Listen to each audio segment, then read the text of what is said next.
I just spent over $2 million in a single day, and I'm about to reveal whether my risky double harvest strategy actually worked. But first, I made a costly $15,000 mistake that's going to haunt me for the rest of this episode. Let me explain. Welcome back to episode 14 and the official start of season 5 of Starting from $0 in Farming Simulator 25. If you missed the previous season, there's a card on the top right corner where you can catch up on everything we've built so far.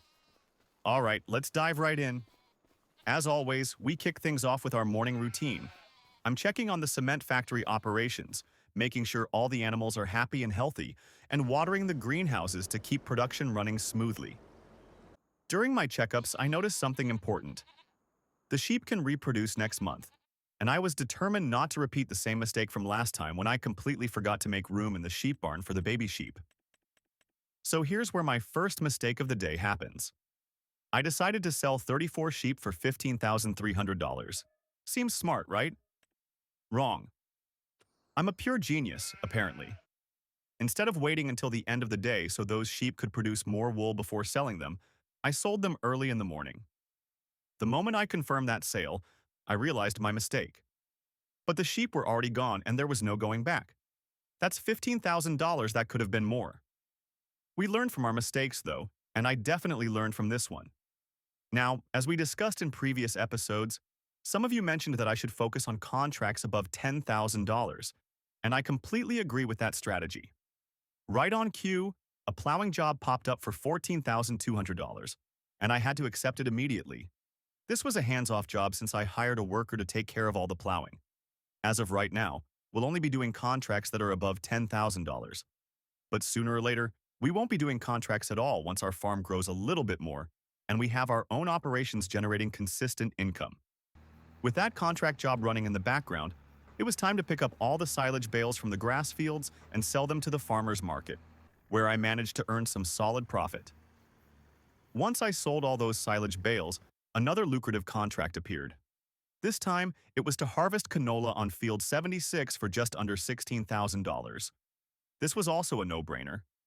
I accepted it immediately and started working on it right away by hiring a worker to harvest the canola while I waited nearby to transport it to the selling point.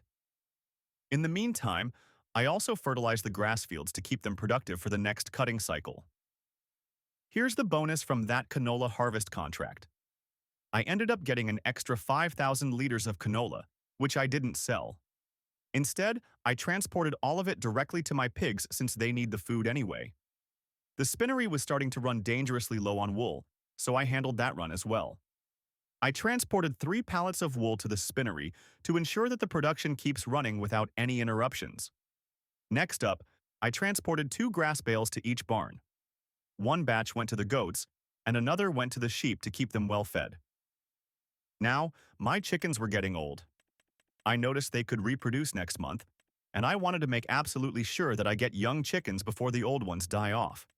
So I went ahead and sold 180 chickens that were 42 months old for only $3,600. Yeah, not exactly a fortune, but hey, a little bit of money entered our bank account, and that's better than nothing. And that was it for August. Time flies when you're running a farming empire. Straight into September, I did my usual checkups and made an exciting discovery. We got a brand new baby sheep and baby chicks as well. The farm family is growing. Unfortunately, the spinnery ran out completely of wool, so I decided to shut it down temporarily while I accumulate more wool from the sheep. No point in running it empty. The chickens and the pigs were both requiring food, so I made sure I got that out of the way before I forgot about it and caused problems down the line. After handling the feeding, I completed another plowing job for $17,800. These contracts are really adding up. By this time, the sheep had produced 2 pallets of wool, so I immediately transported them to the spinnery and activated the production of fabric. We're back in business. And now, this is where things get really interesting. It was time for a massive and expensive farm expansion. First on my list was purchasing a corn header so that I can harvest the corn next month. I dropped $108,000 on that corn header. It's a big investment, but absolutely necessary. That purchase summed up September. The corn header was the only major expense of the month since I wanted to see how things would develop in October before making any more big decisions. October finally arrived. I did my usual morning routine with all the checkups, but I couldn't wait any longer. I had to see if my double harvest strategy from last season actually worked. I immediately opened the map to check if the green beans were ready for harvest. And guess what? They were actually ready. I couldn't believe I had pulled this off successfully. But then reality hit me like a ton of bricks. Even though you can plant green beans in June and harvest them in October, when you plant barley in October, it will be ready for harvest in July. This means you'll miss one full year to double harvest the field. However, it's still manageable to do it every other year, which is still pretty good and profitable. Without further delay, since the green beans were ready for harvest, I went straight to the store and purchased the green beans harvester for just under $500,000. That's right, $490-something thousand.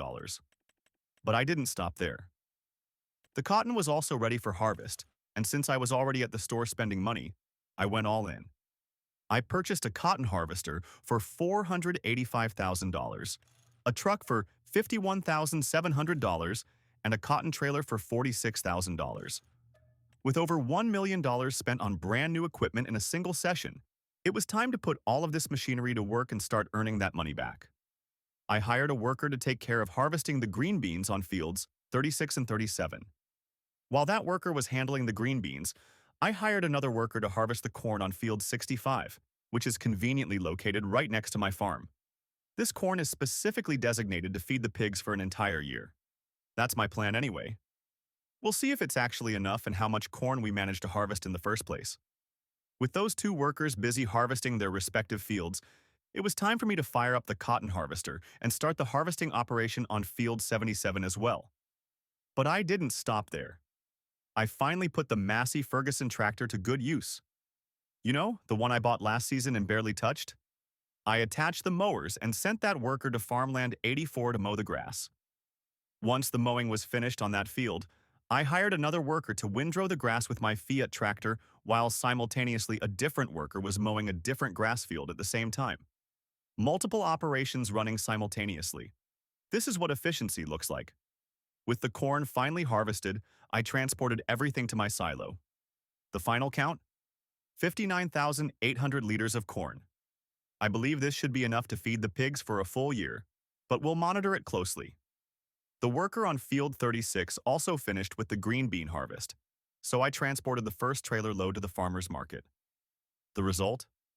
I earned $51,600 for 22,500 liters of green beans. Not bad at all for a first load.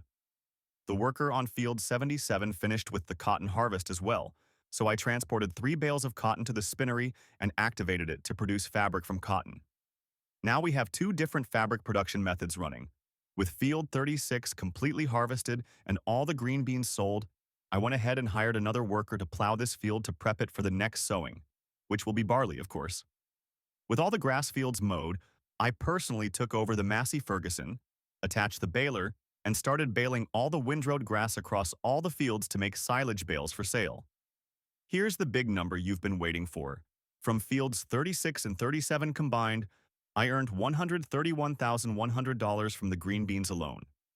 These numbers tell me that I'll repay my green bean harvester investment in about 8 years if I only work these 2 fields, considering the green beans harvest happens every other year. However, I have something else planned that's going to accelerate that payback period significantly. Stay tuned. With field 36 plowed and ready, I attached the cultivator seeder combo on the back and the seed tank on the front of my tractor. Then I hired a worker to sow barley on this field and also on field 37 right after that. After setting up that operation, I noticed the slurry tank was completely filled at my pigsty. This gave me an idea for another investment. I purchased a slurry tanker for $60,500 and a slurry distributor for $69,500. This investment set me back $130,000 total. For those who don't know, slurry tankers are used to fertilize fields with slurry instead of buying commercial fertilizer. It's essentially free fertilizer from the pigs. So I loaded up the slurry tanker with slurry from the pigsty and drove straight to field 36 to fertilize it immediately. Here's where I encountered an issue. This slurry tanker can hold up to 20,000 liters of slurry, which was not enough to fertilize the entire field. I had to drive all the way back to the pigsty to load it up again and return to the field to finish the fertilizing job. This wasn't really what I expected or wanted. However, I've decided to keep this slurry tanker specifically for fertilizing the smaller fields, and I'll continue using the solid fertilizer spreader for the large fields where efficiency matters more. With fields 36 and 37 both fertilized, I went back to my farm and transported all of the corn from my silo directly to the pigsty. I wanted to do this all at once so I wouldn't have to transport it bit by bit throughout the year. Now I know for certain they have food for the entire year ahead. And now, here comes the really big farm expansion. This is where things get serious. I purchased farmlands 59, 60, 62, and 61. All four of them. My original plan was to sow barley on all those fields because, at that time, I wasn't aware that barley takes 9 full months to grow and be ready for harvest. I thought I would harvest it in June, immediately plant green beans, and basically print money. Well, that's not the case, and the comment I saw explaining this timing issue came in way too late. I had already committed to the plan. However, I still went ahead and sowed barley on all those fields anyway. If I can't plant green beans this year, I'll plant them next year. And with the massive amount of barley we're going to harvest, I'll figure out something productive to do with it. But I definitely won't be selling it. I have something specific on my mind, but it's too early to reveal that plan right now. Also, I bought farmland 76 and sowed it with barley as well. We're going to have way too much barley by the looks of it. Next, I hired a worker to plow field 65 so that I can get it ready for the next corn harvest when that time comes around again. All the fields sown with barley needed rolling to increase yield, so I set a worker to take care of that task as well. Oh, and here's something ridiculous that happened. I hired a worker to plow field 77, the one that previously had cotton. But somehow, this genius worker managed to run the Massey Ferguson completely out of fuel. Just perfect. What am I even supposed to do now? I tried to reset the tractor back to the shop, and when I got in it, it actually had just a tiny bit of fuel remaining. Just enough so I could drive it to the gas station to fuel it up properly. I still cannot believe how this worker finished with the plowing, but then ran out of fuel. The timing was incredible. Next on my agenda, I needed to sell some pigs to make room for new ones that will be born soon. I went ahead and sold 69 pigs that were 12 months old for $86,250. That's solid money. The 8-month-old pigs will be 9 months old next month, and they'll reproduce then. After that, I sold the cement bricks that the cement factory had produced. I took them to the farmer's market and earned $42,800. With all that new equipment purchased throughout this episode, I didn't have adequate space to store everything properly. So I decided to purchase an additional shed for $42,500. This one came with solar panels on the roof, which looks fantastic. I'm actually not sure if you get passive income from these solar panels on the shed. If you know the answer to this, please let me know in the comments down below. I'd love to find out if this generates extra income or if it's just aesthetic.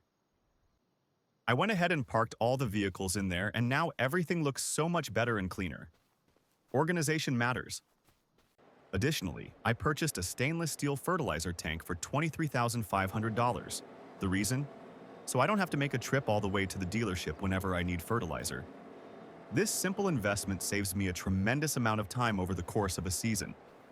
And to finish things off strong, the goats produced 6 pallets of goat milk, and I sold all that goat milk to the dairy for $41,900.